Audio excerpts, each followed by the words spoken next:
কাজে বেরিয়েছি, তো হাতে এরকম ব্যাগ আছে। তো চলো ফার্স্টে শুয়ে আস। গুড মর্নিং বন্ধুরা। তো কি বলবো, কালকে সেই বললাম সন্ধ্যাবেলা বিকালের দিকে যে গেলাম দেখলে মিটিংয়ে, তো সেই মিটিং থেকে আসলাম, আস্তে আস্তে 8টা বেজে গেছিলো। আর তারপর তো তোমাদেরকে বলেইছি যে আমার বর কলকাতা গেছিলো, কালকেই ফিরেছে। আমার ভাইও এসেছে ওর সাথেই, কি দরকার আছে ওর, তো ভাইও এসেছে যাক। আর ওই কারণে আর রান্নাবান্না করছিলাম, আর ভিডিও করা হয়নি, কালকে আর দেখাতে পারিনি। তো আজ মর্নিং বলবো না, তো এখন 12টা বেজে গেছে। তো আমি ছিলাম না, আমি বেরিয়েছিলাম, আমি একটু হাসপাতালে গেছিলাম। আমার ছোট ছেলেটার 10 বছরের একটা ইঞ্জেকশন ছিল, সেই পোলিও ইঞ্জেকশন যেটাকে বলে, সেই ইঞ্জেকশন, ওই জন্য গেছিলাম ছেলেকে নিয়ে। এই মাত্র বাড়িতে ফিরলাম, তারপর তোমাদের সাথে স্নান টান করে এসে তোমাদের সাথে কথা বলছি। এই দেখো এখনও মাথায় মুখে সব জল। তো আজকে ওরা, আমার বর, আমার ভাই সবাই আছে। তো আজকে কি বলবো, এই জন্য কি রান্না করব সেটা দেখো। তো কি মাছ নিয়েছি সেটা আগে তোমরা দেখে। এই দেখো এখানে আছে পাঙ্গাস মাছ। তো এই জন্য আর কালকে করিনি, এবার রান্না বান্না করে নিই। তো চলো, এই দেখো এই মাছটা পাঙ্গাস মাছ আমি সিদ্ধ করিনি, মানে এমনি তেলের মধ্যে দিয়ে দিয়েছি, তেলে না ঝোলে, শুধু পেঁয়াজ রসুন দিয়ে আদা দিয়ে কষিয়ে। তো চলো রান্নাটা করে নিয়ে তারপর তোমাদেরকে আবার দেখাচ্ছি। দেখো বন্ধুরা, রান্নাবান্না হয়ে গেছিলো, খাওয়া দাওয়া হয়ে গেছে। তারপরেই সন্ধ্যার দিকে একটা মিটিং ছিল আমাদেরই, মানে মহিলা দলের। তো আমি তো যেকালে দলের হেড, তো বুঝতেই পারছো আমার হেডেকটাও একটু বেশি। তো একটা মিটিংয়ে তাদেরকে বলছিলাম কি কি লাগবে কি লাগবে না, সব তাদেরকে বোঝানোর দায়িত্বটাও আমারই। আজকের দিনটা আমার কাছে খুব একটা স্পেশাল দিন। তো দিনটা কিসের জন্য স্পেশাল সেটা তোমাদের সাথে অবশ্যই শেয়ার করব, তার জন্য তোমাদেরকে আমার ভিডিওটা কন্টিনিউ করতে হবে। তো চলো দেখতে থাকো। এই দিনটা আমার কাছে খুব একটা স্পেশাল দিন। তো তাও খুব ব্যস্তর মধ্যেই ছিলাম সারা দিনটাই, তো তোমাদেরকে অবশ্যই পরে শেয়ার করব। তো এই দিনটা আমার যে কীভাবে কেটে গেল বুঝতেও পারলাম না, সারা দিন ব্যস্ততার মধ্যেই কেটে গেল সময়টা। এখন আমি কি রান্না করছি তো তোমরা দেখে নাও। এই দেখো এখানে আমি বিরিয়ানির জন্য এইভাবে চিকেন কেটে নিয়েছি। এই দেখো চিকেনটাকে এইভাবে সব ধুয়ে নিয়েছি ভালো করে, দেখেছো। আর এবার এর মধ্যে দিয়ে দিচ্ছি আমি টক দই, ফাটানো টক দই।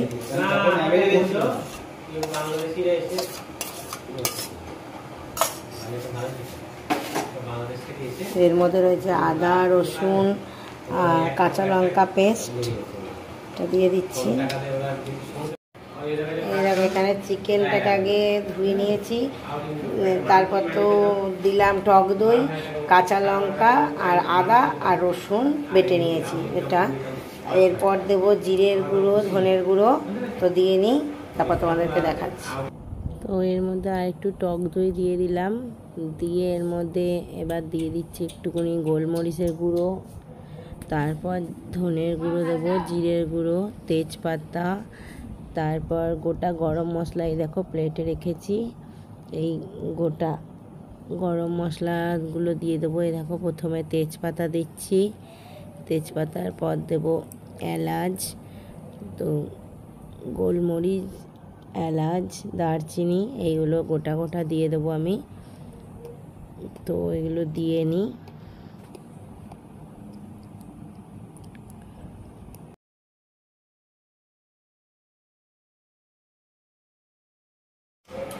তো এর মধ্যে এবার দিচ্ছি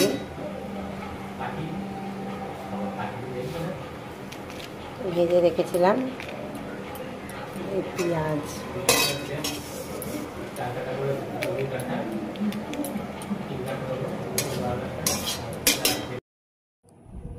এইবার এই চিকেনটাকে আমি একটু মাখিয়ে নেবো, একটু হলুদ দিয়ে নিয়ে মাখিয়ে নেব। তো এই দেখো আমি এবার মাখিয়ে নিলাম। এক চামচ লেবুর রসও দিয়েছি এর মধ্যে, তারপর কেওড়ার জলও দিয়েছি এর মধ্যে, দিয়ে একটু মাখিয়ে নিচ্ছি। মাখিয়ে নিয়ে আধা ঘন্টার জন্য আমি এটাকে ম্যারিনেট করতে রেখে দেবো। তো এবার একটু ঢেকে রাখি। তো আধা ঘন্টা এর জলের মধ্যে দিয়ে দিয়েছি ঘি, কেওড়া জল, আর এর মধ্যে সব রকমই মানে জয়ফল আরও কী কী বলে বিরিয়ানি, এলাচ, কাঁচা লঙ্কা দুটো চিড়ে দিয়েছি। দিয়ে এটা এবার গোটা গোলমরিচ সব দিয়ে দিয়েছি। দিয়ে এটাকে এখন একটু ফুটতে দিচ্ছি, মানে ভাতটা হোক।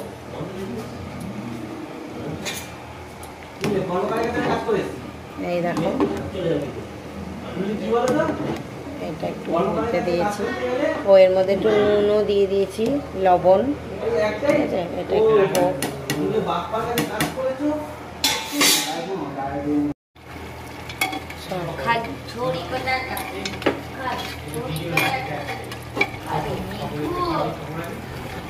এই দেখো চিকেনটা হয়ে গেছে। আর যে মানে এত আওয়াজ হচ্ছে সেটা আমার বর আর আমার ভাই কথা বলছিল, ওরাই আলোচনা করছিল কি একটা কাজ নিয়ে। তো সেই জন্যই কিছু মনে করো না, এত সাউন্ড আসছে বলে তো ইগনোর করে যেও। আর চিকেনটা দেখো কত সুন্দর লাগছে না, কিন্তু অনেকটা রাত হয়ে গেছে এই চিকেন করতে করতে। চিকেনটার কালারটা প্রচণ্ড খুব সুন্দর এসে। এবার আমি বিরিয়ানির ভাতটা দিয়ে দেবো। ওই দেখো ফ্যান ঝরিয়ে রেখেছি, ভাতটা দিয়ে তারপর একটুখানি দমে রাখবো 10 মিনিট, তারপর সার্ভ করব। দমে রাখাটা দেখাতে পারলাম না, অনেকটা রাত হয়ে গেছিলো তাড়াহুড়ো করতে করতে। এরকম বিরিয়ানিটা সার্ভ করা দেখানো হয়নি, কিন্তু এরকম সবাই খেতে বসেছে। ভাই কেমন হয়েছে? খুব ভালো হয়েছে। এই দেখো আমার এই যে সব ও ওখানে নিচে বসে খাচ্ছে। তো চলো খেয়ে নিই, রাত অনেক হয়ে গেছে, 11:30 বেজে গেছে। তো রাত তো অনেক হয়ে গেছে। তো আমাদের আজকে খাওয়া দাওয়া করতে অনেকটাই রাত হয়ে গেছে।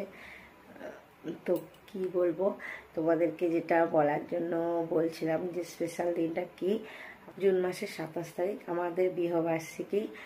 আর এই বিবাহবার্ষিকী উপলক্ষেই বিরিয়ানিটা করেছিলাম। আমার বর কলকাতা থেকে এসেছিল সেদিনই, আর ওকে আর বলিও নি। ভেবেছিলাম কেক টেক নিয়ে এসে সেলিব্রেট করব, সেটাও হয়নি আমারই ব্যস্ততার কারণে। তো নেক্সট বছর হবে, অবশ্যই হবে।